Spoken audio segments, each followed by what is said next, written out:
मैं हूँ doctor Varsha Bundele, plastic surgeon, cosmetic surgery and laser clinic Jaipur से। हम बात करेंगे आज बॉडी कंटूरिंग की।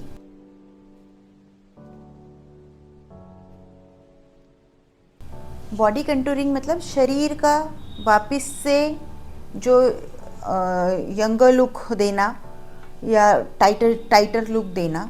ये बॉडी का जो प्रपोर्शंस हैं आपके अपर बॉडी में, वेस्ट लाइन, लोअर बॉडी के प्रपोर्शंस को वापस से बना के देना।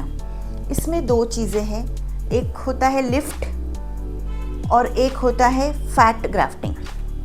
तो अगर हम लिफ्ट की बात करेंगे तो लिफ्ट में आपकी पूरी बॉडी में बहुत सारा एरियाज़ है, जैसे कि आपके आर्म्स हैं, आपके ब्रेस्ट हैं, आपकी टमी है, ओवरऑल चारों तरफ से टमी, जिसे बेल्ट लाइपेक्टोमी बोल सकते हैं, वो लिफ्ट है, थाई लिफ्ट है, लोअर बॉडी लिफ्ट है।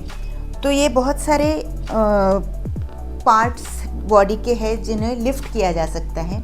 अब लिफ्ट का मतलब क्या है कि जब कुछ लोग की लाइफस्टाइल की वजह से या किसी ने बैरिएट्रिक सर्जरी कराई है तो वज़न सडनली कम किया है, बहुत सारे केजीज़ में कम किया है, तो आपका फैट ख़त्म हो जाता है, लेकिन जो एक्सेस स्किन है वो वहीं रह जाती है और वो एक्सेस स्किन हैंगिंग एक्सेस रह जाती है, या ब्रेस्ट सैगिंग हो जाती है, आर्म्स की स्किन सैग हो जाती है, आपकी टमी की स्किन सैग हो जाती है। उन स्किन फोल्ड्स से आपको बहुत तकलीफ़ होने लगती है, उसके नीचे कुछ इन्फेक्शंस होने लगते हैं, फंगल इन्फेक्शंस जैसे इंटरट्रिगोर रेडनेस हो रहा है, रैशेस हो रहा है, ऐसी कई प्रॉब्लम्स आ सकती है। या फिर वो कॉस्मेटिकली भी दिखने में कई बार नहीं पसंद आती है, या आपके कपड़ों में से दिखाई देता है, या आपका कॉन्फिडेंस ये चीज़ें आपका कम करती है। उन केसेस में जब आप हमारे पास आते हो तो एक 1-to-1 कंसल्टेशन होता है आपके प्लास्टिक सर्जन और पेशेंट के बीच में, और आपकी रिक्वायरमेंट क्या है, आपको क्या चाहिए, ये बहुत इम्पॉर्टेंट है, वो डिस्कशन किया जाता है। एक सर्जन की दृष्टि से देखें तो आपकी जो एक्सपेक्टेशंस है वो बहुत रियलिस्टिक होनी चाहिए। आपके ओवरऑल रिक्वायरमेंट्स क्या है वो आपके क्लियर होने चाहिए, and you should be a very normal healthy individual without any medical illnesses. कोई बीमारी ऐसी ना हो जिसकी वजह से आपकी हेल्थ को रिस्क है। तो ऐसे आप हेल्दी इंडिविजुअल अगर है तो आपके साथ हम सर्जरी के लिए आगे बढ़ सकते हैं। कुछ रिक्वायरमेंट्स है, जैसे कि आपको नॉन स्मोकर होना चाहिए, या अगर आप खून पतला करने की दवाई खा रहे हैं तो उसे बंद करना है, हल्दी वाला दूध, वाइटामिन्स, कुछ ऐसे है जो चीज़ें हमें सर्जरी से पहले बंद करवानी होती है, वो बंद करते हैं। फिर आपकी ब्लड टेस्ट की जाती है, आपको ओवरऑल एग्ज़ामिन किया जाता है, आपकी रिक्वायरमेंट देखी जाती है, और जो आपके फ़िटनेस के लिए जनरल एनेस्थीसिया में अगर हम कर रहे हैं तो उसका फ़िटनेस, या अगर आपका लोकल एनेस्थीसिया में हो रहा है उसके लिए जो फ़िटनेस की रिक्वायरमेंट्स है, ब्लड टेस्ट्स है, एक्सरेज है, या सोनोग्राफी है, कुछ हर्निया तो नहीं है, ये देखने के लिए सोनोग्राफी की जा सकती है, या कभी सीटी स्कैन का ज़रूरत पड़ सकता है। तो ये सारी टेस्ट होने के बाद सर्जरी प्लान की जाती है।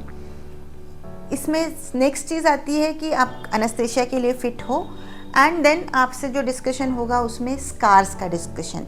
आज हम स्पेशली लिफ्ट की बात कर रहे हैं, तो मैं बात करूँगी जैसे आर्म लिफ्ट हम बात करते हैं। आर्म लिफ्ट की बात करेंगे तो आर्म्स में आपके कट्स कहाँ पे आएंगे, कितना स्किन निकलेगा, कितना फैट निकलेगा, लाइपोसक्शन साथ में करेंगे या नहीं करेंगे, वो इम्पॉर्टेंट है। आपका स्कार कहाँ पे आएगा वो इम्पॉर्टेंट है। सिमिलरली गायनेकोमेस्टिया है या ब्रेस्ट लिफ्ट करना है फीमेल्स में, तो वहाँ पे आपका स्कार कहाँ आएगा, कि स्कार ब्रेस्ट लिफ्ट के साथ में ऑगमेंटेशन करना है, इम्प्लांट डालना है, नहीं डालना है, फैट कम करना है, नहीं करना है, ग्लैंड कम करनी है, नहीं करना है, स्किन कितनी निकलेगी, ये सारी चीज़ प्लानिंग होती है। सिमिलरली टमी पे अगर मैं बात करूँगी पेट की, तो आपका स्कार बिकिनी लाइन में आता है, तो वो स्कार आपको कितना आएगा, और कभी कभी चारों तरफ से वो हैंगिंग स्किन होती है तो चारों तरफ से निकाला जाता है, जिसे बोलते हैं बेल्ट लाइपेक्टोमी। वो प्लानिंग हो सकती है। आपकी इनर थाइज़ में थाई लिफ्ट करनी है तो इनर थाई में स्कार कहाँ आएगा, या अपर थाई लिफ्ट करनी है या लोअर बॉडी लिफ्ट करनी है, depending on the surgery planned आपके स्कार्स कहाँ आएंगे, इंसिजन्स कहाँ लगेंगे, आपकी रिकवरी में क्या क्या प्रॉब्लम्स आएगी, ये सारी चीज़ें डिस्कस हो सकती हैं। उसके अलावा अगर हमने सर्जरी कर दी और आप बिल्कुल फिट रहे तो आपका जो भी एडमिशन है 1-2 दिन का एडमिशन होता है। आपको सर्जरी के बाद पेन होने वाला है तो आपको पेन किलर्स दिए जाते हैं, इन्फेक्शंस ना हो इसलिए एंटीबायोटिक्स दी जाती हैं, और कुछ स्वेलिंग रिड्यूसिंग मेडिसिन दी जाती है, कुछ आपकी हीलिंग अच्छी करने के लिए विटामिन सी, मल्टीविटामिन्स, ये सब चीज़ें आपको दवाइयों के रूप में दी जाती हैं। इसके अलावा हम बात कर सकते हैं कॉम्प्लिकेशंस की कि क्या हो सकते हैं। तो सबसे इम्पॉर्टेंट, जैसे मैं अभी तक आपको बता रही हूँ कि आपके कट्स कहाँ लगेंगे या आपका स्कार कहाँ आएगा, वो एक चीज़ है।